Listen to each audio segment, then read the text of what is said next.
Curiosity, are you able to record this session? I have an audio recorder, Yeah, would you be able to but use it it? doesn't record straight from the computer though. I just have like a handheld one. Oh, okay. Well, you know what? I don't think it's really a problem. It's just that my Skype recorder, I've discovered the past few shows, for whatever the reason, even though it says recorder launch, and it actually says that right now here, it says recording a call. When I tried to click on it after the show, it said can't open file. That's not really a I thought it was going to be a problem. I thought, oh shit, I have to do the radio interview all over again. But no, on YouTube, on the Capricorn Radio YouTube channel, there's the live stream right now where people can say something in the chat, and that a few minutes after I end the show will actually contain the episode, so I can just convert that into an MP3 of the show, so it's not all lost and everything. But I really am interested to know why I can't record. It's not really for commercial purposes. The MP3 recorder I have is so maybe for some reason it somehow notices that I'm doing this on some radio program, and maybe because of that it's not allowing it. But enough worrying about that. I guess now that I have you on the air, you don't really make yourself prominent around the internet. You did decide to create a Facebook page for yourself. If you want, you can get into tell us why you finally decided to join the Facebook club. I presume it's because you realized maybe it's a good way to get into the Matrix, to beat the Matrix, or maybe there was some other reason behind it. But after you introduce yourself, because there's a few videos you've done like on Free Your Mind conference and whatnot, but other than that, you're not very prominent around the internet. No like official websites and all that. So I'd like to you to give your chance to introduce yourself to people who don't really know you. A lot of people around the Philadelphia area know you. I've seen you around, and even saw you at Whole Foods once. So I didn't get a chance to say hello to you, but I recognized you. So do that, and after that, after you introduce yourself and tell us who you are and how you got into what you do as an activist and truther, why don't you give a nice little postscript of sorts regarding that conference that you held that I went to several weeks ago in Philly, which I really, really enjoyed very much. That was awesome. So, conference and concert, I should say. So, give us your life story and conference detail. You got the floor. Cool.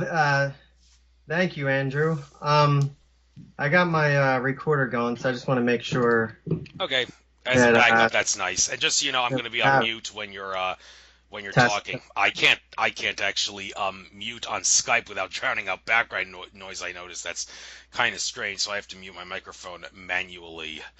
But all right, it's not gonna be a problem. So I'm gonna mute right now, and then as soon as you got everything set up and everything, you want to record this and all, you can start talking. All right. It's a little last minute for this recorder. I'm just gonna have to scratch that because I can't get it going at the moment. But all right. So my name is Tim Smith. I'm a Philadelphia native, born and raised in the Frankfurt area of Philadelphia. Um, I grew up seeing a lot in that area. Went through a lot of stuff that like drugs hit the street in Frankfurt and really tore apart the neighborhood, and that really got me questioning what was going on around me. And it hit me personally with my family and everything. If I gave you my life story, we'd need a few hours. But I grew up through that and had some run-ins with the law and, and with the schooling system as well. I've always been just that independent type person that would even question the teachers all the time, and like everything they tried to teach me, I'd, kind of be that guy in class that would ask the teacher, well, why do I have to learn that? And I'd always be the guy asking why. So I always kind of felt like a Neo in the Matrix, to say. And so I hit a certain point in my teens where I had a lot of friends who were just like kind of like, just like your bad guys from the neighborhood who were just getting into trouble. And like, as a teenager, that kind of stuff is fun. And so a lot of people who lived close to me who I made friends with who like, I always liked to be intelligent about things and they weren't so intelligent. And I realized at a young age that being aware and being conscious is hard. That when you're conscious about things and other people aren't, that it could really just, make you upset and give you a hard time going through life when everybody else around you doesn't seem to care or seem to be aware about things. So I made a decision in my early teens that I was like, you know what? Screw being smart, screw being intelligent and learning and being consciously aware. I'm just going to kind of go along to get along and fit in and just have fun and enjoy myself. So in my teen years, I became, did a lot of bad things, did a lot of wrong things with my life, took the wrong path. And that led me down, a really bad path, which, without covering all the details, led me close to death. And I was at my lowest point in my life. And if I didn't turn my life around, I was going to die. And I had serious health issues. I had issues with cancer and things, which maybe we could get in that later about vaccines, because the vaccines is what led me to that point to having cancer. But so that really led me down a bad path, and I got so close to death that I needed some divine intervention, and that there were some things that turned my life around, which led me to where I was at today. And YouTube was a huge part of that, because it was 2008 during the Barack Obama election that I really started to question my reality. That it seemed like a lot of people who were anti-political, a lot of my friends who never really cared about voting or anything about that, a lot of even people, say like white people who I knew who were kind of like semi-racist, all of a sudden were talking about voting for Obama. And I'm like, what's going on here? All these people who didn't care about voting, or all these people who, I would have never thought would have voted that way before, even people who would have been more Republican minded, all of a sudden are all voting for Barack Obama. And when I would question why that they would vote for Barack Obama, you know what I got? Because he's not the old white guy. Like, he's not the standard, what we would consider as presidents, the old white guys, the same old song and dance. So because he had different skin, he looked different, and he had a little bit different, he sounded different, although the rhetoric's always the same. Change, we're going to make America better and all that kind of crap. For some reason, people were falling for it this time. And it was my first look into mind control. And I'm like, man, people are like brainwashed, they're under some type of mass hypnosis. So I decided to do some research and see if I can uncover something on that, because it struck my curiosity. So I went on YouTube and I started searching. This was in 2008, and this was my early days on learning how to use YouTube correctly, because YouTube's a great resource. You can really learn anything you really want to if you can find the correct information. But so I started searching, and at the time, I didn't really find anything good on Obama, but what I did find was that I saw in a related video when I was trying to look things up, a video that said World Trade Building 7 collapse. And I'm like, whoa, what's that? I'm like, I have no idea what that is. So I clicked on the video, and it was a short little 30-second video of World Trade Building 7 collapsing. And it was like, did you know that this third building collapsed that on 9/11, the day of 9/11, that wasn't hit by any planes, but somehow it collapsed into its own footprint, and it looked like a controlled demolition. And then so I decided to look more into it, and I found Alex Jones and InfoWars. And Alex Jones was breaking it down, and that's a real good crash course into, false flag terrorism and learning about that kind of thing. And it was almost like that was the divine spark in me when I saw Building 7 go down. And that number 7's sacred, but it was very symbolic, and that really woke me up to looking into more. And after that was really what led me down the path where so many things started flooding into my life really quickly, one after another, where I learned about 9/11, start getting into 9/11 truth and false flag terrorism, which one of my initial questions was, well, it was kind of like my intuition said, well, what's up with the money system? Like, what is up? Like, who runs America's money system? And the timing was great because then all of a sudden I heard Ron Paul on Alex Jones, and he was doing the End the Fed movement at the time, and he released his End the Fed book, and he's breaking down the money system and how there's a private bank controlling America's money system and how we're basically enslaved to the money system. And that's what it's all about. We all work day in, day out for the money. If you don't have money, you're very limited in what you can do in this world. And, the people who have all the money are basically controlling the ones who don't. So that led me to doing the End the Fed. Ron Paul mentioned that there's local groups, and check on his website for local groups doing the End the Fed events. And so I found a local group called Truth, Freedom, Prosperity, which was a Philadelphia-based activist group. And I went out to an End the Fed rally in early 2009, and from there I became an activist. And so we were doing the Federal Reserve outreach.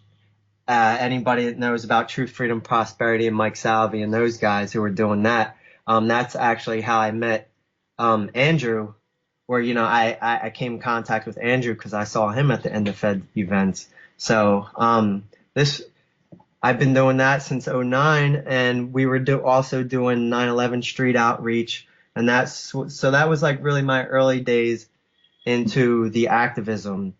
And because my health was really bad at that point, I made it my main focus too to learn about the health. And Alex Jones breaks down the eugenics agenda in Endgame. Anybody that don't know about the eugenics agenda, check out Endgame. I think it's called like Endgame, the Plan for Global Enslavement. He really gets into eugenics, and cancer is part of the eugenics agenda. They're using cancer to limit the population's number. Eugenics is all about lowering the population and slow killing people through different chemicals in the food, water, and air. And it's also about population control, just about controlling what people do, their movement, basically making people slaves. And, it's all about abolishing slavery. Like, eugenics is a satanic agenda. So when I learned about eugenics, it actually saved my life, which is kind of a paradox in a way, that eugenics at the same time almost killed me. That same agenda, once I learned about it and had the knowledge, it saved my life. And that's huge, because from there, I conquered my alcohol addiction because I was drinking a lot, every weekend, and just getting way too drunk and blacking out. And that was really destroying my life. And also, I smoked cigarettes for 10 years. I quit that, especially how unnatural cigarettes are. I don't think I really have a problem with if you could really get real natural tobacco. And Andrew let me try some of that at the Free Mind Fest, so that was pretty cool. But yeah, the eugenics agenda, learning about that saved my life, and that's where it led me to my activism, and where people kind of lean on me for information when it comes to this stuff, is like the health conspiracy. And so I've done activism. I led what we did is we went to the Susan G. Komen Run for the Cure down at the art museum, and we would print out like the second time I did it, we handed out 1,000 DVDs. The first time was like 500 or 600 DVDs, and we handed out a whole bunch of flyers, basically letting people know that cancer is curable. That they tried to tell people that it's not curable, and they use that fear. And what fear does is it shuts down your immune system. And when you're in fear, you're not internally empowered and you don't have any self-control over yourself. So then you look for something external to save you. So they keep you in that fear. And that's why they tell you cancer is not curable. And that if you don't, you got to get it, catch it right away and go to the doctors. And if you don't, you're basically, it's a death sentence. And, they mark you as a dead man when you go in. They give you so much time to live and all this. And this is straight mind control, because if they can convince you that you're going to die, basically you are. If you're convinced that you're going to die, then it's going to happen. What you need to understand is that cancer is curable, that it's not a death sentence, that honestly, just stop believing in it. As long as you understand that the body's made to heal, healthy is to heal. Healthy, heal thyself. If you understand that you can heal yourself and you can empower yourself to do that, and you understand some natural law techniques to keep yourself healthy, you don't need to worry about cancer. Everybody's body has cancer in it. As long as you can keep everything in balance and not live in fear and understand how health works. And really, it's about eugenics. For the people talking about curing cancer and they're not talking about eugenics, they're not getting it. Chemotherapy, radiation, all these things cause cancer. So why would you go into a doctor and ask for a diagnosis and then have them diagnose you and then go get treated with something that causes cancer and that destroys your immune system? The way we stay healthy is by having a healthy immune system. And chemotherapy, radiation, all their treatments destroy the immune system. That's obvious. So how are you going to cure any dis-ease with something that destroys what keeps you healthy, which is your immune system? So that's, I was able to overcome my own cancer with that. And it really changed my life radically. And that's kind of, from there, through all that activism I did, I met a lot of other local activists who were doing really cool things. And I met Mark Passio, who was the brainchild of the Free Your Mind Conference. The first Free Your Mind Conference was held in 2011, and Mark started organizing it in 2010. And I met Mark before that, and we started organizing it in 2010. So I was involved with the Free Your Mind Conference in its infancy stages, and I was really able to be a part of that and see that really take off and turn into what it is now, which is really interesting. It's gotten really big, and it's really cool where that went. And so since the early days of the Free Your Mind Conference, I was able to be involved with that, which led me to doing the Free Mind Fest. The Free Mind Fest is like a spin-off from the conference. I've had a lot of experience with music festivals and that community type of vibe, and I really like that in a lot of ways. I actually learned a lot of like natural law principles through my experiences at music festivals, like the kind that you go to and camp out and really have that community vibe. You really understand that we are all one, the all mind, that we're all connected, and the natural law principle of vibration when that music comes on, and it's really true, good, honest music, like it really connects everybody, and like it connects us on a cellular level because we all vibrate. We're all in a vibration, and when you listen to that music and you tune into it, we all start to vibrate on that same level, and we can all connect on that because like our cells are like antennae. They're like transmitters and receivers, and when we could tune into the same vibration, we can all connect on like a telepathic level, and music can be used for very positive things.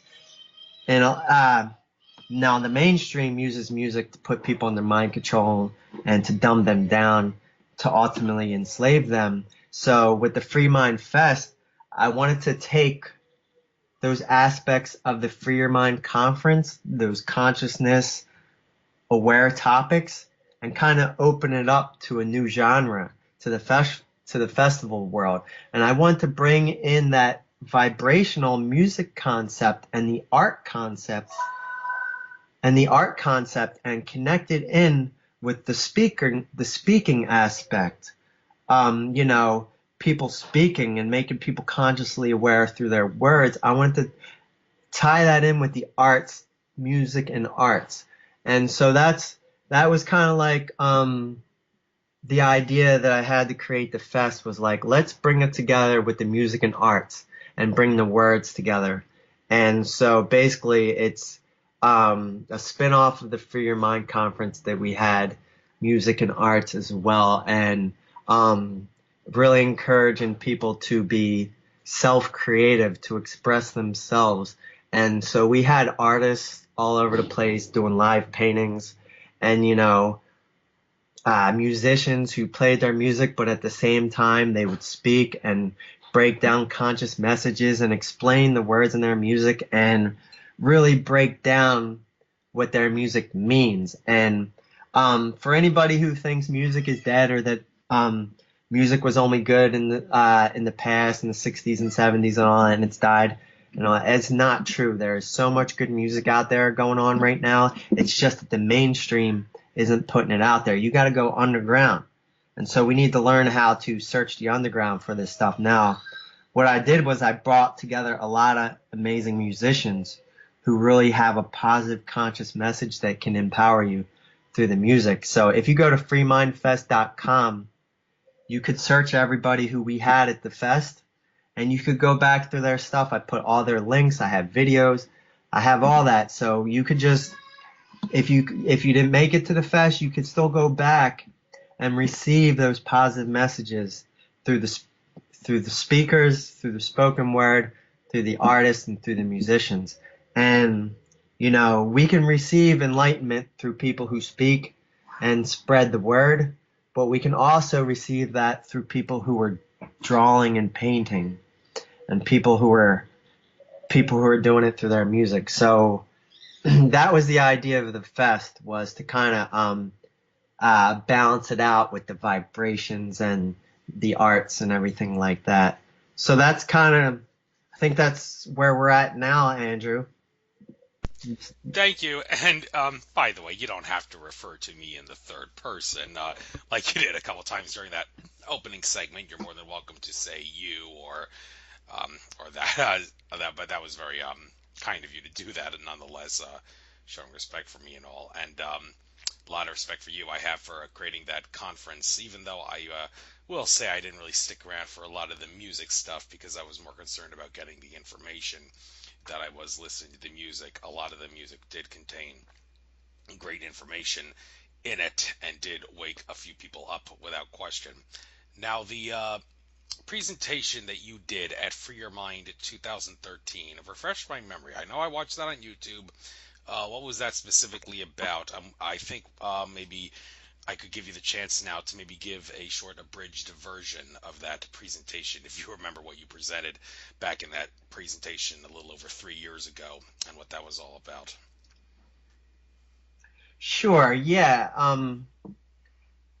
I had a great opportunity there because I never spoke publicly before, besides doing my street outreach and speaking to people on the street with like the 9/11 outreach and the cancer stuff and the Fed stuff. But that was actually, I had the opportunity to speak publicly for the first time at the Free Your Mind conference, and I was very honored to do that. And it was really like showing me that I was on the right path. So what I covered was the health conspiracy, because that's one of my main topics that's real personal to me. So my presentation was called Conscious Immunity and the War on Health. So I kind of showed people the dialectic that there is a eugenics agenda, there's a war on our health, and I went into very specific topics, and I went through different topics that basically prove this theory that there is a war on our health. And I think after going through all those reasonings that I would invite people to come and prove me wrong on them. because, a lot of people want to say you're crazy if you talk about that, the government's trying to kill us and that stuff like that. And people just, oh, you're crazy. And they go into cognitive dissonance. But just watch my video. I had to cram a lot into an hour presentation. I actually only had 40 minutes. I ended up taking like close to an hour and, basically squeezing it in right before the next presenter came on.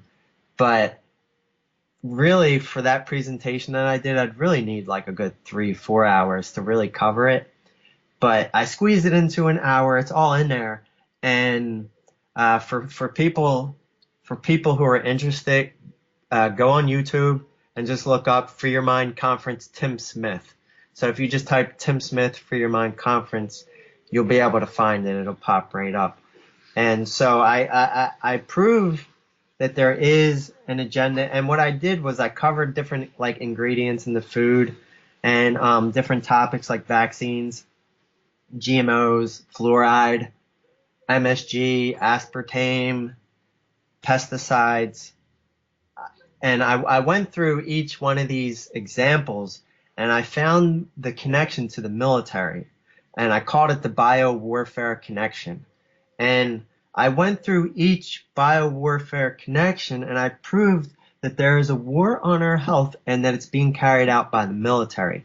So, and there's no denying it because each time that these things got introduced into our food system, that there's that connection to the people who brought it in that was connected directly with the military, which after that became a staple in processed foods or even produce that's grown, modern day farming and agriculture, that all these things were introduced by the military. And what does the military do?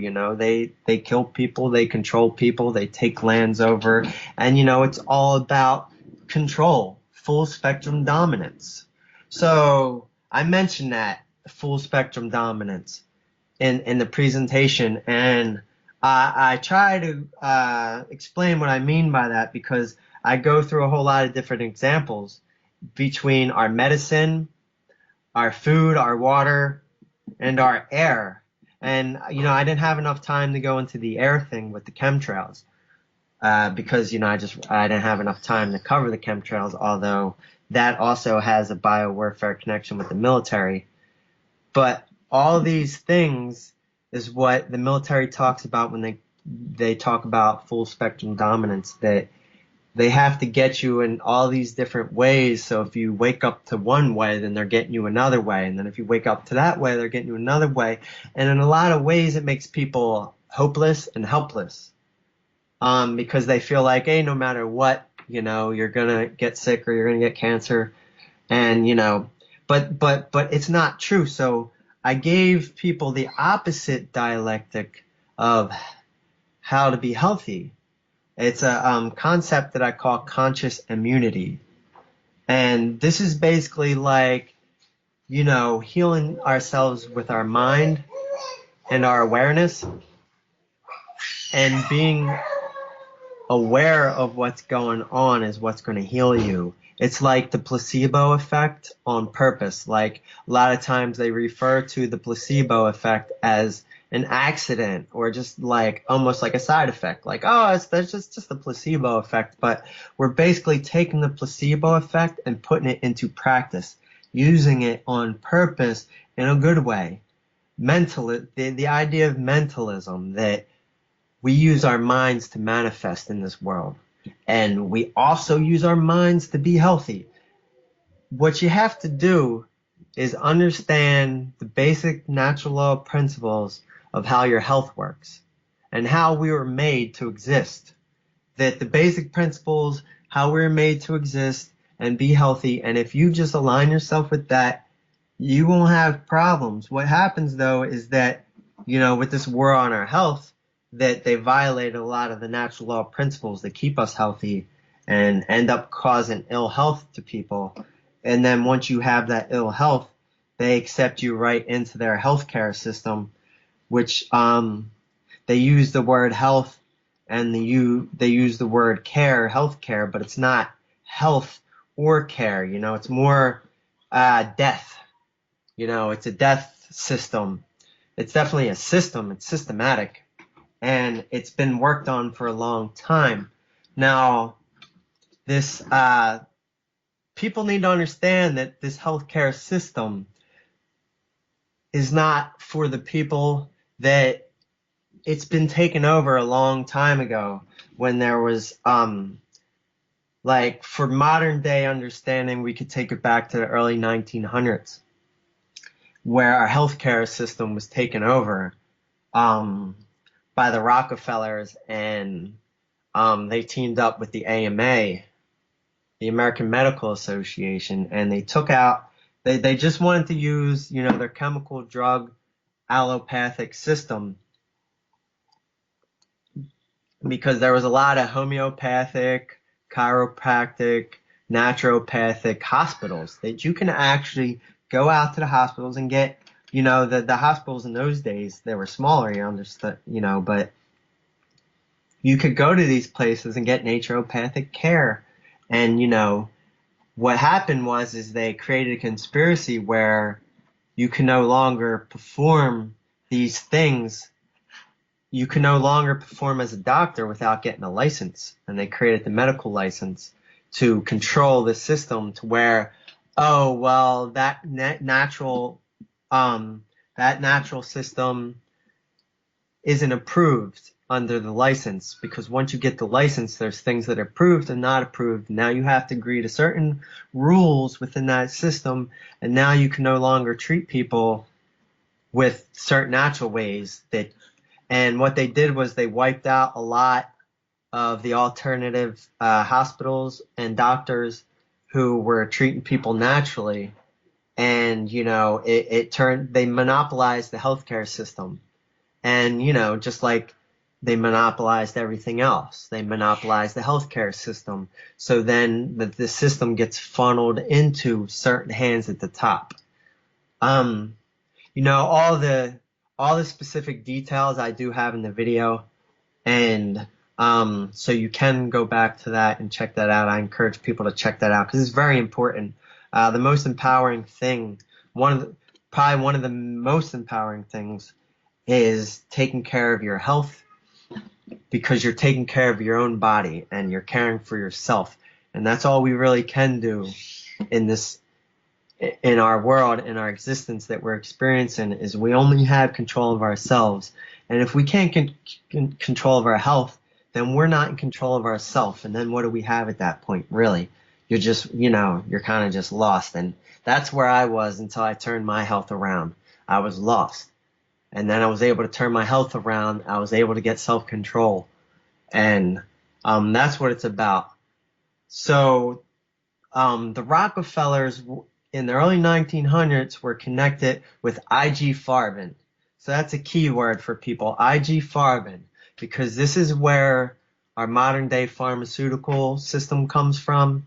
When they call it medicine, but it's drugs, it's pharmaceuticals. It's not medicine, it's a pharmaceutical that they call medicine. It's mind control tricks. So it's not really medicine. So the Rockefellers teamed up with IG Farben, and IG Farben was involved with making ammunitions and bombs, but they're also involved in the pharmaceutical companies. So the same companies that were making bombs for war were also making medicine for people. Now, if anybody can just have some common sense, that they would understand that you don't want the war, the people who were running the wars also running our health. That doesn't, you know what I mean? Those two things shouldn't be related. But that's what happened, is that the military took over the healthcare system. And, your key connections there would be to follow the Rockefeller and IG Farben connection. IG Farben, it's interesting to note that IG Farben was involved with running concentration camps in Nazi Germany. And the Rockefellers and the Ford and Carnegie and DuPont and Dow, and it's actually a very long list. Alcoa, the American aluminum manufacturers, where we got the fluoride. all these companies were connected with IG Farben, and they were funding them and the Nazis during the war. So these same companies that were took over our system were also directly connected with the Nazi system. So this idea that the Americans were versus the Nazis is it wasn't real. It's more mind control techniques to put people in the artificial dialectics to keep people divided. Um, then behind the scenes, the same people that were funding our side were funding their side. And at the same time that they were making bombs, they were making the medicine with the same ingredients that make bombs. And this is why when people take what they call medicine, they were prescribed to them by doctors who are just licensed drug dealers for the pharmaceutical companies. People get worse and worse, and they get more and more side effects, which call for more drugs until you become sick, you lose control of yourself, you're not a very empowered person, and you kind of just live along until you die. And this isn't the life we're supposed to lead. What we need to have is conscious immunity, which is my idea of self-empowerment and healing yourself by having a conscious connection to your immune system. So conscious immunity is the idea of being consciously aware of your immune system, what helps it and what harms it. And you slowly create a process of doing less things that harm it and more things that help it. So you're basically creating a relationship with your immune system. And it's like a relationship that you would have with a friend or a girlfriend or significant other. If you constantly neglect them, they're going to feel abused, and it's going to be a dysfunctional relationship. So when you start to have compassion and care for one another, our immune system is very conscious. It's very smart. And at a certain level, it'll understand that you continue to neglect it over time, that it's going to put up with a lot of shit, but at a certain point, it's not going to put up with it anymore. And that's when you start getting sick, and that's when you start having major problems. It's like the immune system can't take it anymore. And you need to ask for forgiveness for all those things and allow yourself the forgiveness within yourself so you can unify yourself again and heal your own schisms, your own internal schisms, your own contradictions within yourself, and start to care for yourself more. And, really what our bodies were made is to be natural, as natural as it gets. So chemicals, this chemicalized system, chemicalized food, chemicalized medicine, this is what we need to avoid. And we need to start getting back to nature, what comes from nature, clean, pure water that hasn't been adulterated. Or it's very hard to get that. I guess all water at certain levels adulterated at this point, but to at least purify your water and to get it back to more of a natural state, to get those chemicals out, those eugenics chemicals that are put there on purpose, like fluoride, to dumb us down, make us sick. Fluoride's been known to cause cancer and kidney disease and everything. And so pure water, pure food that grows in the ground naturally. It's really easy to grow food. Plant seeds, keep an eye on it, water it, let it grow. You need dirt, you need seeds, you need a shovel, you need some water, and food grows abundant. If people actually planted seeds and cared for the land and watered it and kept an eye on it and harvested it when it's ready to be harvested, we would all be able to eat really healthy, even in the city.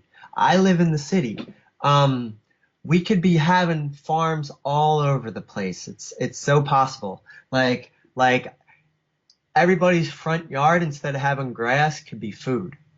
So these are solutions. Like, we'll just grow the food. You just need soil, water and seeds. Like, you really don't need all those chemicals. You don't need all that genetic modification. I plant seeds. I might mix it with some compost, like some mushroom compost. Um, there's certain things that you could do, like burnt wood, like char, activated carbon or activated charcoal. You can mix that in your soil. There's a lot of natural ways to fertilize the soil, but they try to say that the soil's depleted. Well, yeah, the soil that's been farmed in modern day agriculture, that's been sprayed with pesticides and artificial fertilizers, and just really been the soil that's been raped by modern day agriculture. Yeah, the soil is depleted, but it's not depleted in our yards. It's not depleted in the fields that exist around us.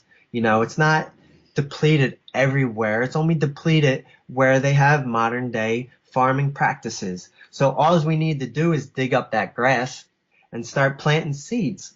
And then we can all share seeds. Seeds grow very abundant. It's very fractal, very holographic in nature, that when you plant something, that you can plant one thing and get hundreds out of its seed, and then plant those, and then it would continue to replicate and replicate. It's people are hungry and people are poor because nobody's self-empowered, and it's made that way to keep people enslaved. So it's very easy to grow food. There's no reason that people should grow hungry. People just gotta get off their butt, stop watching TV, put a little hard work into something, dig up grass. That's the hardest part, is to dig up the grass. Once you get the grass up, it's easy. You just gotta spend some time, but it's very nice. It's very soothing. It's very meditative when you have a garden and you're able to spend time out in the garden. That there's a consciousness to the soil and to the plants and to the water, and when you connect with that, it's very soothing. And living in our modern day, we live in a lot of unnatural environments, a lot of artificial environments, and if you can, even living in the city, you have your own garden, you could get right back in touch with nature, and this is what can heal you. So that's my presentation was all about understanding that there is a eugenics agenda, a war on our health, and that we can beat it. It's not hopeless. You just need to use the concepts of aligning yourself with, a holistic health approach of using nature and eating just foods that weren't sprayed with chemicals, eating food that wasn't mixed with chemicals, And people need to start reading their labels, their ingredients on the things they buy. This really should be a rule, and I don't understand why people don't do this, that they buy food and they don't read the ingredients, and they're eating things although they don't even know what it is. If I picked up something out of my garden that was actually food and tried to hand it to somebody, they wouldn't eat it because they would be like, I don't know what that is and all this. And so we're backwards. Like, you're going to eat food that you never read the ingredients for, and you have no idea what it is, no idea where it came from, no idea what was mixed with it and how that stuff was processed, and all the processes and the chemical baths and the acid washes and all that kind of stuff that it goes through. Like, you have no idea, but you're eating it. So what you need to do, read your ingredients. Every single thing you put in your body, you need to read ingredients, because you're violating natural law by eating things that you don't know what they are. You're disrespecting yourself because you're eating something and you don't know what it is. You need to have more respect for yourself.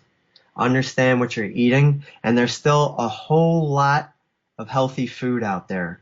And if there isn't, it's very easy to grow it.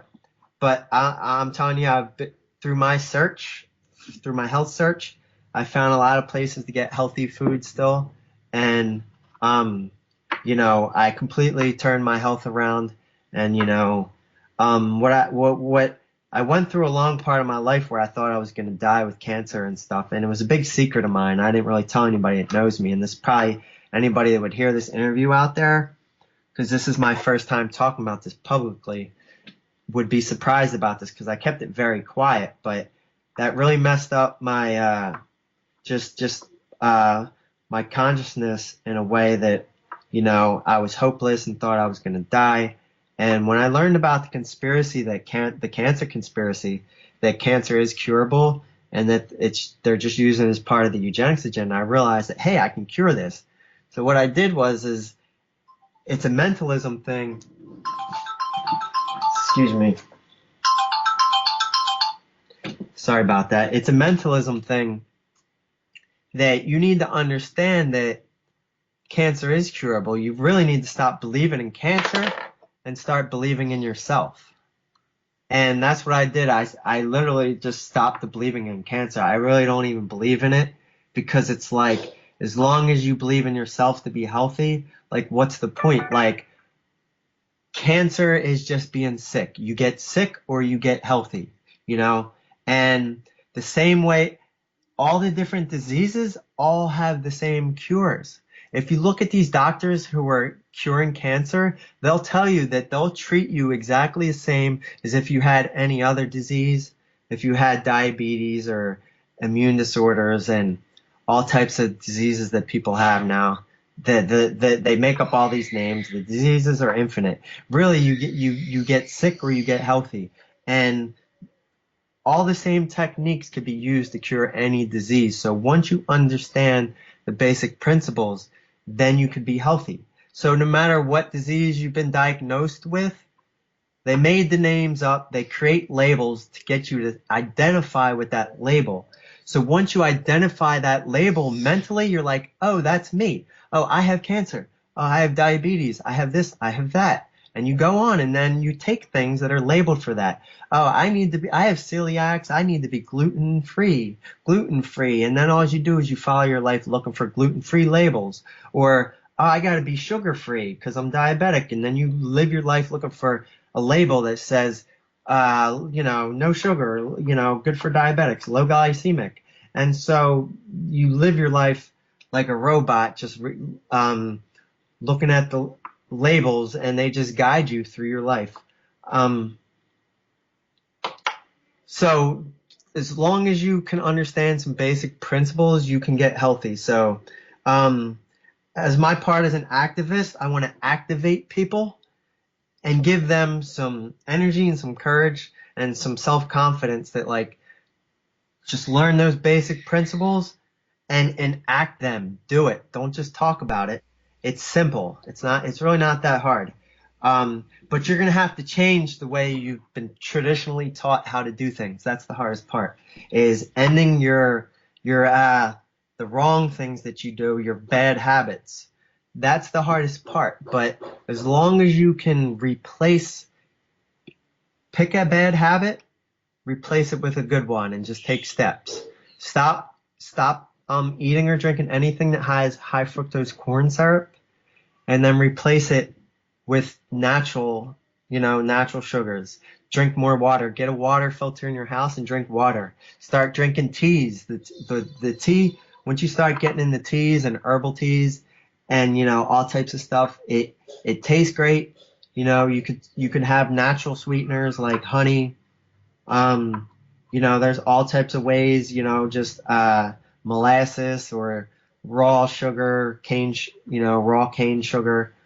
There's all types of natural ways. Really, you don't need that much sugar. You should be getting your sugar through your fruits, through your foods. You shouldn't really be, I don't really support powdered sugars that much. If you are, on a rare case, try to get coconut sugar, or a little bit of honey, but sugars aren't bad as long as you're eating it through its natural way, through eating fruits and things. You can have cancer and be eating sugars, because a lot of doctors say you got to avoid all sugars because it feeds cancer. Well, as long as you're eating it in its natural way through the fruits and the foods, because our bodies need that sugar to survive. So,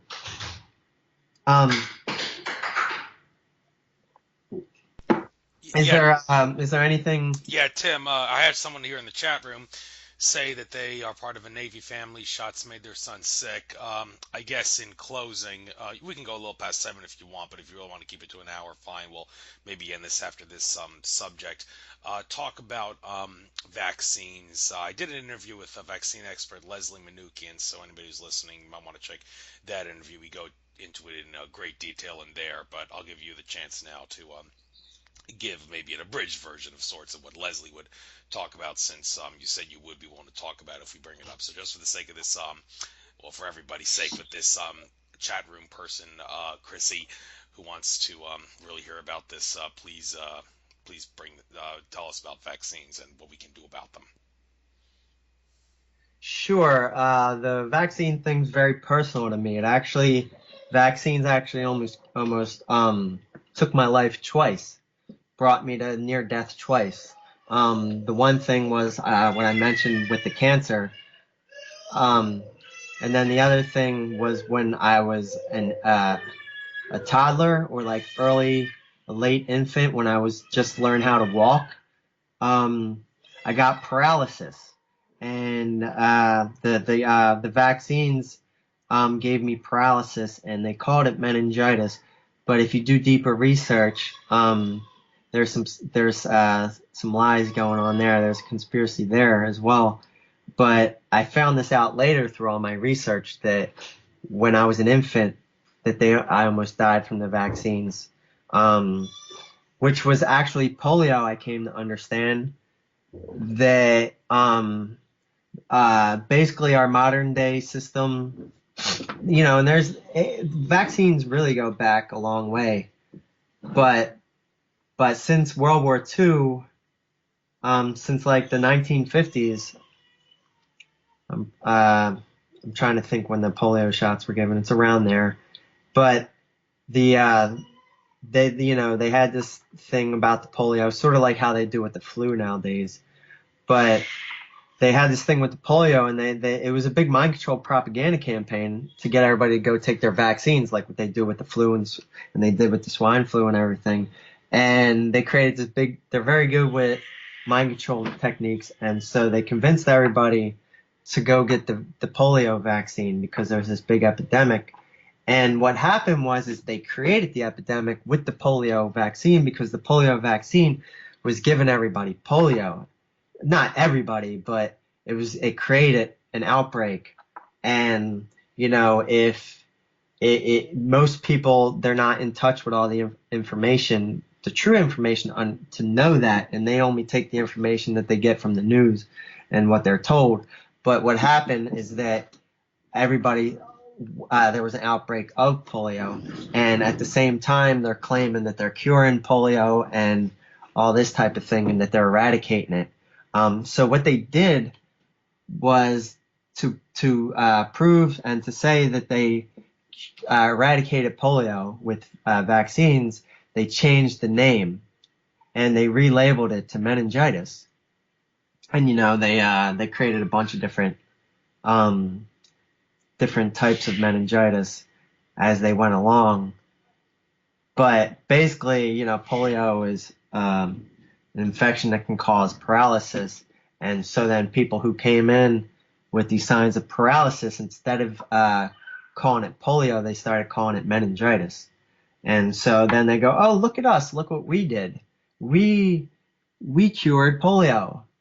And people are so gullible that they just fall for it. And then, they go and do the mockingbird, and, they just mock what they were told. And when you speak out about vaccines or question vaccines, they went like, oh, well, it cured polio. Well, no, it didn't. They didn't cure polio. They just changed its name. Are people still getting paralysis? Are they still getting that? Like, are they just naming it something else where they used to name it polio? Like, it's very easy to play people like that, and people are very gullible. But so when I was in, I guess a young toddler, I got meningitis, and I almost died. And it was very close to where my parents got me to the hospital in time, and they treated it. I actually was able to walk before I got it, and then after that, I got paralyzed, and I had to learn how to walk again. I'm very thankful that I recovered, and it's a big lesson for me in my life because, I was able to trace it back and realize that vaccines, that's one of the main things that it causes is paralysis. Another thing they call it nowadays is Guillain-Barré syndrome. So they just changed the name, So they can claim that they cure something, change the name, and people still got the same stuff. They just play tricks. Um, and then for me personally, the other experience I had by being injured by vaccines was in high school. I was the type as a kid that was, healthy for the most part. Never really got sick, like any like serious sicknesses, little colds and things. But I never really had to go to the doctors and all that. And I didn't really care to go to doctors. I wasn't that type to want to go. So I wasn't up to date on my vaccines. And so in high school, at the end of 11th grade, they told me I wasn't going to be able to graduate 11th grade unless I got up to date on my vaccines that I haven't taken. And if I recall correctly, it was the MMR vaccine and the DPT vaccines. Like they have different installments, like you have to get boosters and that type of thing, and you have the first one, second one, the third one. Well, I wasn't up to date on all of them, and they sent a letter to my house telling me that if I don't get my vaccines by the certain date, that I couldn't come back to school and that I couldn't graduate. And so that raised a lot of red flags in my mind in high school. And I remember talking to my father about it, saying, why they, what's up with this, and why are they making me take this stuff? And, I hate going to the doctors and that kind of thing. And, my dad wasn't happy about it neither, but like, it was like, he repeated the traditional response, the vaccines or immunizations that they just, are there to build our immune system and all. So although I was unhappy about it, I did go and get those updated vaccines, and I instantly got sick after I took them. And I got sick for like a week straight. I usually don't really get sick I never really got sick like that. It was kind of a better kind of like, fever and flu, that kind of thing. But, usually I just like get short little colds and that was it. And I got sick. And then what happened is I started developing a tumor on my neck, which was, I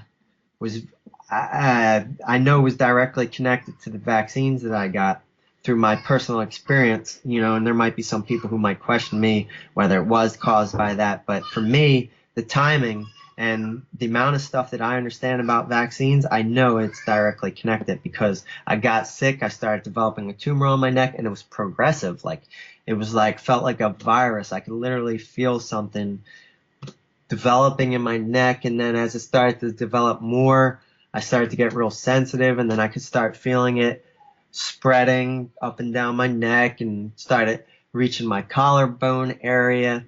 And what it would do is I could feel it, and it would start making my bone real sensitive, and I would always hurt in those areas. And it really started to scare me because I could feel it spreading, and it's like that's really wild to like feel something like that you could feel actually develop in you and spread. And like I remember even back then I was really questioning the vaccine if that caused it. But at that age and with the knowledge I had then, I was kind of just wasn't sure. But I'm like, shit, at my young age, getting cancer and developing a tumor like that, that's crazy. And I went into denial in a lot of ways. I went into fear because they convinced us that cancer is a death sentence. So I kind of, when you go into that fight or flight mode, you fight, you flight, or you freeze. And I kind of went into the freeze mode where I didn't know what to do. So I kind of kept it a secret and didn't do anything about it. And I kind of just lived my life with that secret. And I just continually felt it spread over time. I was about, 17 going into 18 when that all started. And I started going year after year as I felt it get worse. And my health continued to deteriorate deteriorate and get real bad. And, I had a lot of bad symptoms, and I had this chronic cough that like I couldn't get rid of, and I had issues with like my organs and my liver, and I continually progressed to get worse, where I got to my lowest point in my life where I was near death. I couldn't think straight anymore. I couldn't formulate proper thoughts, and I really felt lost. And what they convince you of too is that you don't catch it early, that you're basically like dead because it has spread. And so like I really was in fear that like, it's too late now, even if I go to the doctors, that there's not much I can do about it. So I never got any your conventional treatment from your medical, from our system. So it turned out that was a godsend, that my procrastination, that my putting it off, going to see the doctors and getting treated, that actually turned out to be a godsend. I guess it was an intuition or something, that because I know back then I didn't want to get the treatment. I had people who close to me that I knew died from cancer, and I saw a lot of people who were treated with chemotherapy, and I always said to myself, even as a kid, that I wouldn't want that. So like when I had this tumor grow on me and spread, I didn't want to get that chemotherapy. I didn't want that I didn't want that for me. So I was like, I just never really got their treatment, because I was in fear of what they were going to do to me with the chemotherapy and the radiation and all, and what that does to people.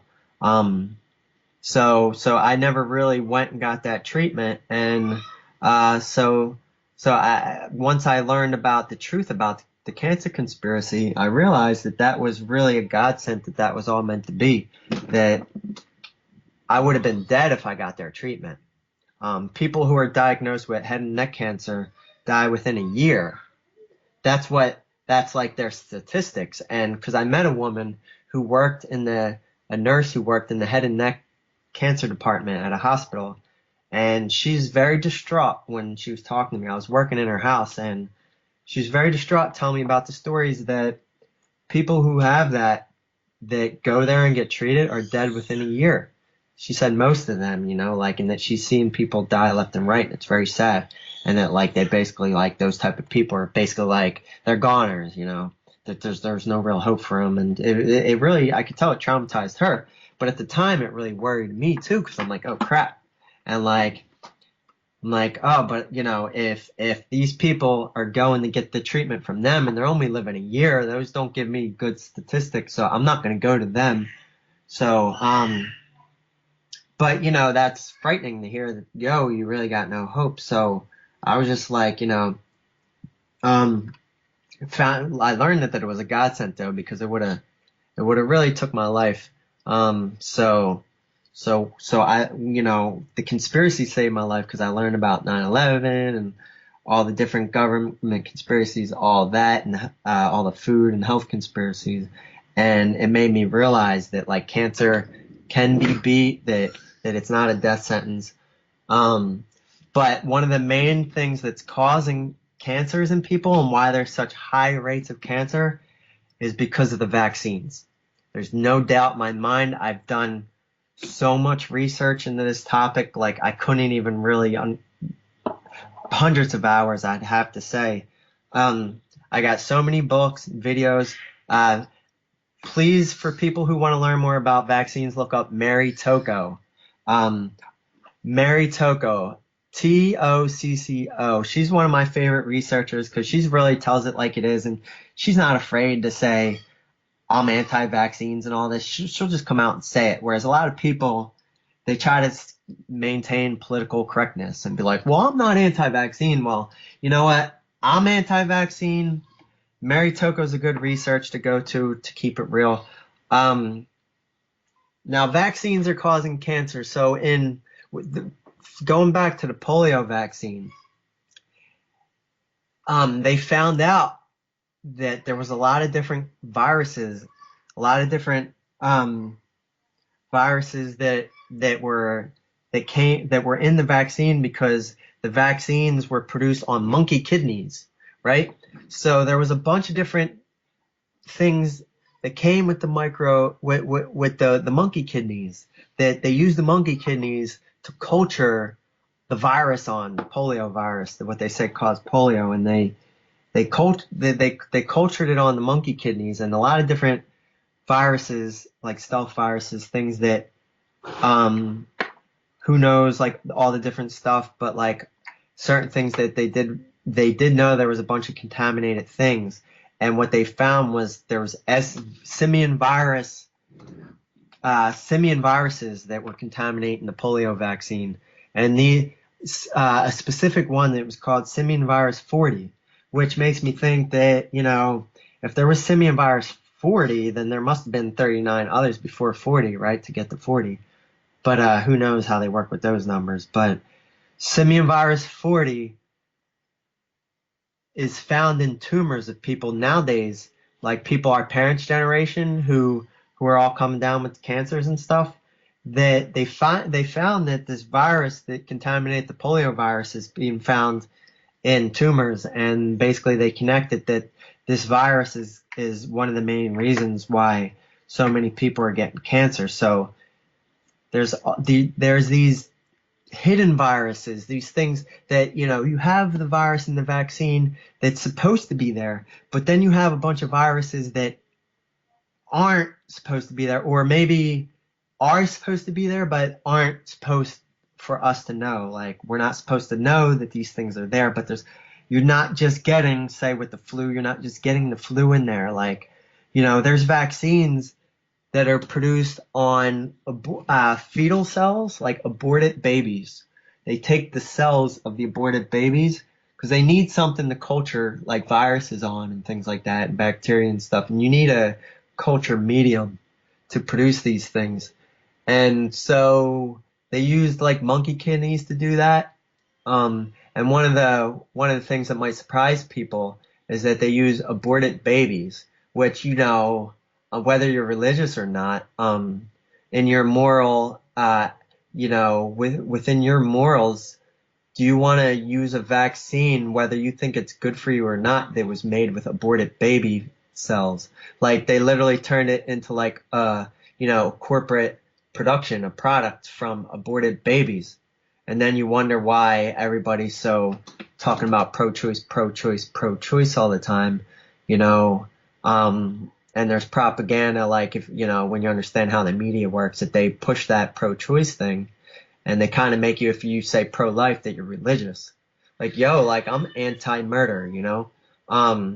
But they're using aborted fetal cells to produce viruses. Now, what kind of foreign DNA, what kind of foreign things that come, like, you're having another human being injected into you. Like, would you want someone else's cells injected into you? Do you have any idea what that might could do to you? Or like all the different things that come with a monkey's kidney. And we become the human experiment. They're experimenting on us all the time. And vaccines are one of the hugest experiment. Chemtrails, let's relate chemtrails to this. In a lot of ways, chemtrails is an aerial vaccination. They're giving us viruses and bacteria that is literally that they're spraying chemtrails in the sky, and they have viruses and bacteria that are cultured within those aerosol sprays. They're culturing viruses and things, and then they spray it in the sky, and these things inoculate us. We breathe them in. So there are certain vaccines, like the flu mist, that you breathe in, that they can vaccinate you through breathing, like through breathing aerosols. They have those, like I said, the flu shot. They have the flu mist, or whatever it's called, where you breathe it in. So they can also give us vaccination. So for people who don't want to be vaccinated, then they could spray us with a vaccination. So If anybody doesn't know about chemtrails, just start looking up to the sky, start paying attention, and just having some common sense about it and being honest with yourself. I don't really care to get into specific details with the chemtrails because all you got to do is look up and be honest. Don't go into denial about it. Just look up and then look it up. You know what I mean? Look online, watch some videos. There's so many different theories on what chemtrails are, and it's so secret that it's hard to know exactly what it is. They do use chemtrails to modify the weather, and the military has been caught using chemtrails to infect people with different viruses and bacteria. So there's a lot of different theories about it. Some people say that they're using it to block the sun to make us sick, or using it to block the sun to combat global warming. But basically, if you look up and you see we're being sprayed, the point is we're being treated like lab rats, and I don't even think rats should be treated that way. But like we're being experimented on, and we're being treated like slaves. So this battle really comes down to being free. This is freedom versus slavery. When we talk about good and evil, it's about allowing people to be free or trying to make people your slave. And the eugenics agenda is about making people your slave. Vaccinations is all about enslaving people. Vaccines can make you a good slave, when it comes down to it. It's a touchy subject with the autism. No doubt in my mind, vaccines are causing autism. It's basically, a mental, it's damaging the mind. It's damaging the brain, and it's damaging certain parts of these children's brains, and it's causing them to have what they call autism. And it's basically, that's what the vaccines are doing. They're, the mercury and the aluminum and all types of things in the formaldehyde. All these things are causing damage to these children's brains and also their intestinal tracts, and it's causing autism. And when you have autism, I'm sure parents who have children that have autism have a lot of love, and there's a lot of levels to the autism, what they call the spectrum, and you can be more damaged or less damaged. But in a lot of ways, children with autism they'll never really be self-sufficient or be able to live a solo life and be able to be self-dependent. You're always going to be dependent on someone that help take care of you. And you might be able to develop certain skills and certain things that you could take care of yourself, but it creates a dependency. And this is part of the slave training process, is to make people dependent on the government. So you basically become enslaved by being dependent on them, and it's not like the government's your family or your parents. These are people you don't even know, and you're dependent on them. Like, you think you could trust them to take care of you. So what happens is the vaccines, I'll tie it in the television, and everything, the schooling system, everything they're doing is to dumb you down and to indoctrinate you and to program you to be an obedient slave. It's a term that I like to use called slave training. Everything they do is train you to be a good slave. So there's a big connection with everything there. That's part of this. People might ask, what's the conspiracy? Well, that's the connection. They do everything to dumb us down, to program us, to make us good slaves. So that's really what I think vaccines are. It's part of the eugenics agenda. I actually did a whole show with Mary Toko that we just covered vaccines, so we can spend a whole lot of time on that. But people, research what's in it. Read the ingredients. Like I said with food, don't put anything in your body unless you know what's going into it. Know the process. Know how it's made. So don't only look at the ingredients in the vaccine, but learn about the processes, learn about how it's produced, learn about how it's cultured, learn about where these viruses that they use even come from. Has anybody even asked those questions? They're injecting a virus into me. Where did that virus come from? Where are the origins? How did they culture it? How did they reproduce it? What are they mixing it with? Should it be injected into me? What's the best way of taking that into my body? Is injecting viruses and things, is injecting these things the right way to do it? Like when you get sick, is it because you got injected with something? Or is it because you encountered it, through breathing it, through touching it, through swallowing it? So, when they're injecting us with something, this is very unnatural. Injecting things into your body like that is just, fundamentally, like when I'm talking about aligning with natural law, taking a vaccine and being injected like that is fundamentally not aligned with natural law. That's not something naturally that you're supposed to do, is to say take a virus off like a wound. Say like how they create vaccines. Like, all right, we're going to go take a virus from a wound from like a chicken or a cow, and then we're going to reproduce it on some culture medium like a monkey kidney or aborted fetal cell or an eye retina. They use eye retinas to culture, and we're going to, reproduce this on something as crazy as that. And then we're going to mix it with adjuvants to make the immune system respond. So an adjuvant is something they put in there just to kind of like get your immune system upset and get it working. So they're going to go and put mercury or aluminum, which are neurotoxins, which attack the brain and the brain neurons and literally just cause the synaptic connections to stop working, because it literally killed the nerves in your brain. So they're going to mix it with mercury, aluminum, formaldehyde. They even put MSG. They put antibiotics in there. These things should not, all those things I just said, do you want to put that in your body? Say I mix that kind of stuff in your drink. I made you a smoothie, right? And I mixed all that stuff in your smoothie. You'd be like, hell no, I'm not going to drink that.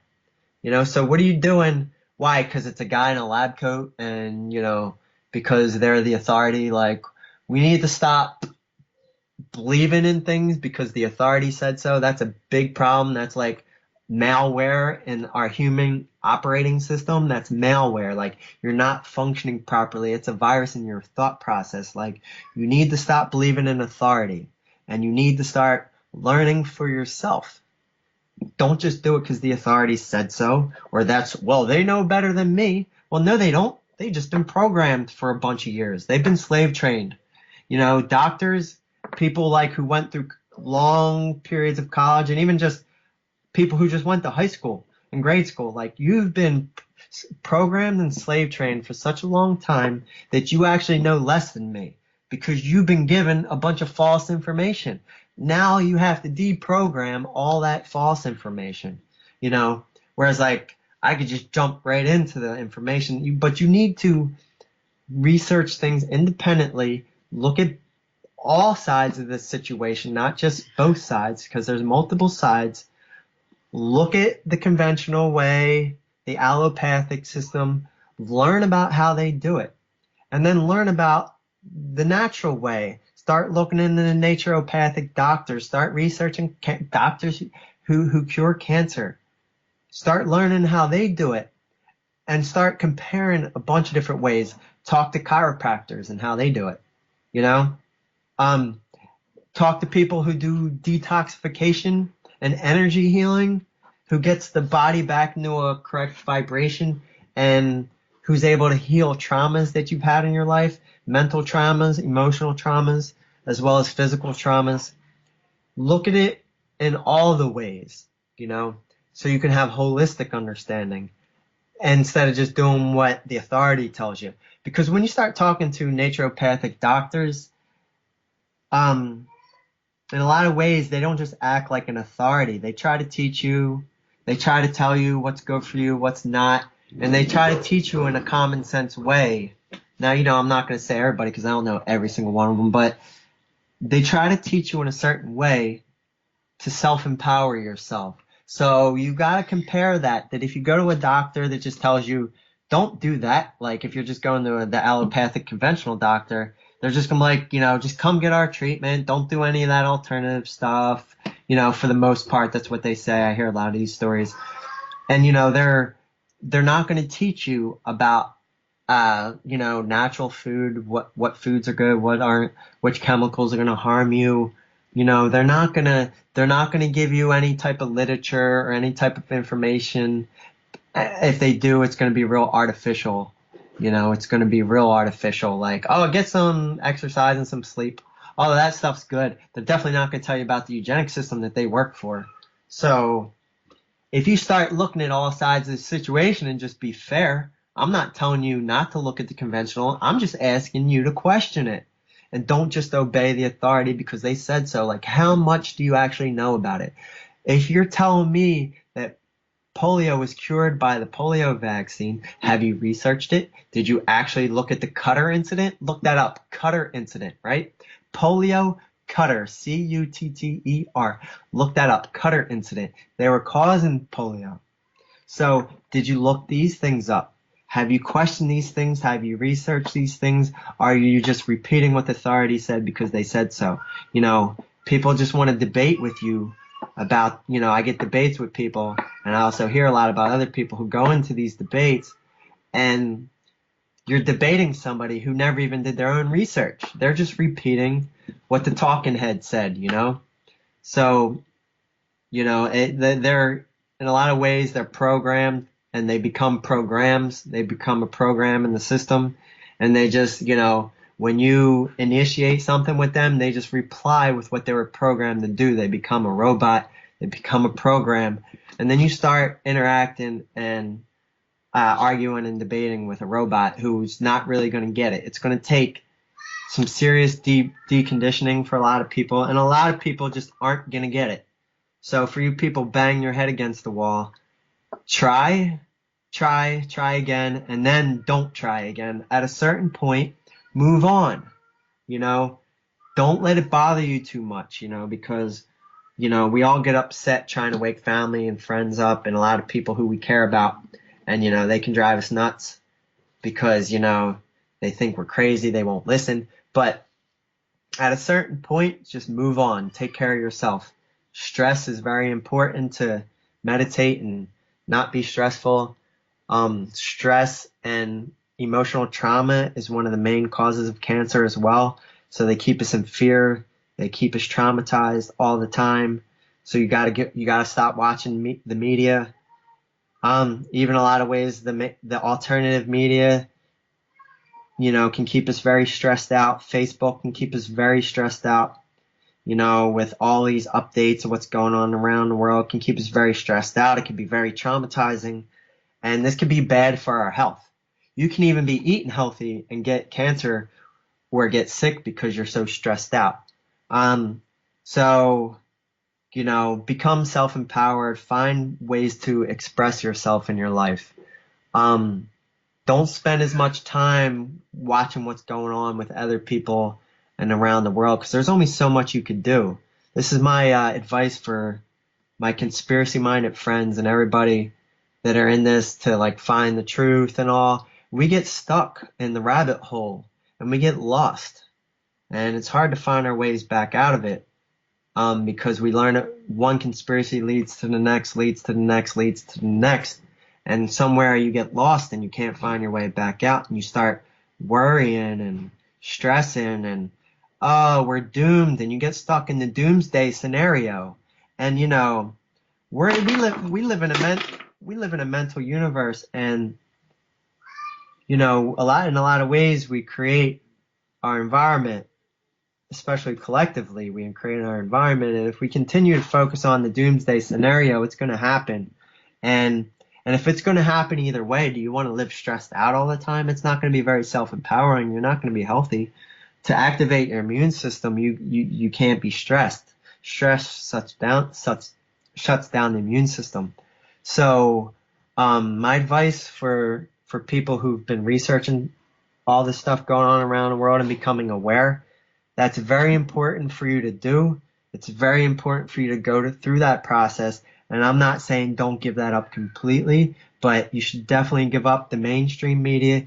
You should definitely spend less time on that and more time on being self-sufficient, learning personal skills, and learning ways to express yourself.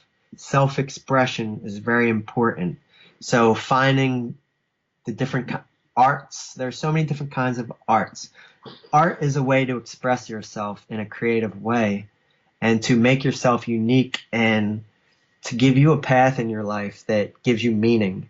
So find a path where you can express yourself and find traits for yourself, personality traits, and ways that you could be to make you more strong, more confident, and to express yourself through the arts, music, being an artist, spoken word, poetry, philosophy, writing, videography.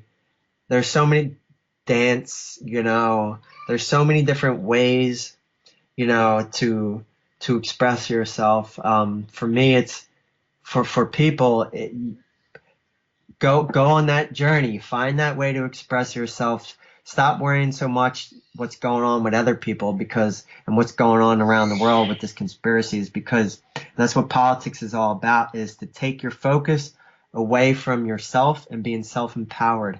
And you never really end up expressing yourself because you're always pointing your finger at someone else, following the rabbit hole to where it goes, and you start living other people's lives. Just like that's how when you watch mainstream media as well, is that you start living in an artificial reality, living other people's lives. And this happens with Facebook as well, that you start living all these different stories through the media, but that's not really you. What's going on in your world? What are you doing? What do you see in your daily interactions in your life? That's what really matters to you. What's going on in your life? What are you doing? Who are you interacting with? What are you making happen in your life? What type of things are you producing? Stop living, other people's lives. I'm not saying don't be aware and don't do research and pay attention. When you learn the fundamentals of how things work, you don't need to always pay attention to every little thing that's happening. You can really get lost in that. So learn the fundamentals, go through your 4 or 5 year process of learning that stuff, and then go graduate, move on, self-express.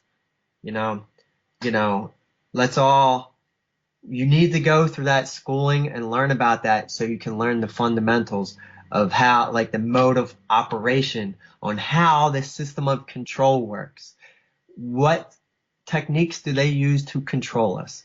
Once you learn those techniques, you don't have to pay attention to every little thing. You can just understand how the technique works, and then you don't have to spend as much time paying attention to current events. You could start learning, more of the deeper understandings of how the mind works, how the body works, how we communicate with each other, how, how this existence works, how we manifest, and everything's vibration. So that's where, that's an underlying fundamental, that if you can understand that everything's a vibration, that I think that can empower people. So, all right. Andrew, you there? Yeah, I just had a little trouble flicking the mute button. Yeah, because I have to get into the habit of pressing the button manually instead of Skype, and that might take a little bit of time there. So, yeah, thank you very much, and I'm glad you were able to go a little past the scheduled hour. Great information there. Lots of people are definitely going to benefit from this, and anybody who says you're talking about this stuff is giving them lots of the bad guys' energy and power. No, you're not. Your agenda is to stop their agenda. So as long as you do it with the intent of stopping what they're doing, you are certainly going to fulfill that, even if you may scare a few people exposing this kind of stuff. So, in closing, maybe if you want, maybe give the people some ways that they can find you on Facebook, and if you're willing to give your email out or anything, that's fine. And then I guess we'll call it a night. If you want to talk about maybe when you're going to do another concert or conference too, then by all means get that out. Cool, Andrew. Thanks for having me on. It's definitely a healing process to be able to express yourself and talk about what you went through. Like I said, this is my first public time talking about my stories with the vaccines and stuff. So, it's very healing to be able to express that and kind of get it. Come on, when you get it out of you, you can let it heal. But you also mentioned about how about talking about this, you're empowering them and all. And as long as we're stopping them and intent on stopping them, I want to look at it as a dual-edged sword where we're trying to stop them, but at the same time, we're creating the other side that what are we going to start doing? In order to stop them, we need to start doing, you know what I mean? Creating the alternative, just like with the health and the food. If you stop eating certain foods, then you need to start eating other foods. So you always need to have that alternative to go to. So the Free Mind Fest is one of those things where, it's really open up to people's self-expression. That in which way do you want to self-express? Please be a part, please come and help out with the next Free Mind Fest. I could really use it. This first year I put a whole lot of time and effort and personal resources into making this happen. And I don't think I could do it again next year without some extra help and some extra hands and some other people who they saw what was able to happen with the last one and the possibilities, and maybe we could create more of a group dynamic that we can come together and, make the Free Mind Fest even more a collaborative effort. That's really my goal, is to allow everybody to self-express. I just kind of wanted to be that guy to make those connections and make it happen and provide the date and the time and the place to do it. So we are planning on doing it again next year. freemindfest.com is the website. Keep an eye on that. Also, there's a Facebook page, Free Mind Fest Philly. Look up Free Mind Fest Philly and you'll find the Free Mind Fest Facebook page. My name on Facebook is Tim Smith. I know it's a pretty common name. I'm not sure exactly how you might find it otherwise, but it's Tim Smith. You'll find me out of Philadelphia. And you'll see, when you find me, it'll say Free Mind Fest Director. But if you go into the Free Mind Fest Philly on Facebook, you'll definitely be able to find me through that. And so the Free Mind Conference is coming up in April 2017. I always recommend people go to that because the dynamic and the experience you can have there can be very empowering and really can activate you when you leave there to continue on your path. It's really when you're able to connect with other people who are that aware and who really get so many different concepts, and each person I talk to opens me up to different things, and I really always come out of that. Every conference changes my life, since the first one. Every time there's people I meet, so many people that I had at the Free Mind Fest were people I met at the Free Your Mind Conference who are artists and musicians and do different things that I made so many cool connections there that I definitely recommend people to go to a conference and to talk to people and to meet people. We really need that to come together and network with each other. The goal for me with the Free Mind Fest, so the Free Mind Fest, the idea is that it's a gathering of free minds coming together to use their self-expression and their artistic, creativity to expand consciousness and to network together to where we can combat the negativity and the evil that's going on in the world. So like we're creating something positive to replace the negative. That's how you beat it. And so we need to find ways to connect with each other on a more human level and not just online. Although we could stay in touch online, but then we have to come together and meet. We really need to start creating movements locally to where we actually meet with people. And, we could gather on the streets, let's bring information and just hang out, talk to people. Like we really need to find ways to connect, to network with each other and to connect with other people who need that extra hand that, we've done so much research that we can help others, especially people who are searching.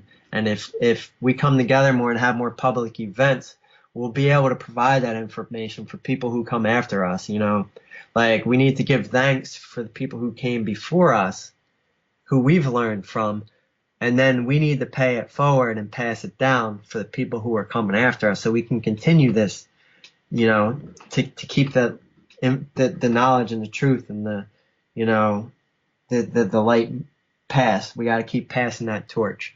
So we're gonna stay connected. Everybody go to the Free Mind Fest Philly on Facebook, and we're gonna continue to network. So especially anybody in our local area and in our tri-state community, and also people who aren't in our area, please start your own group.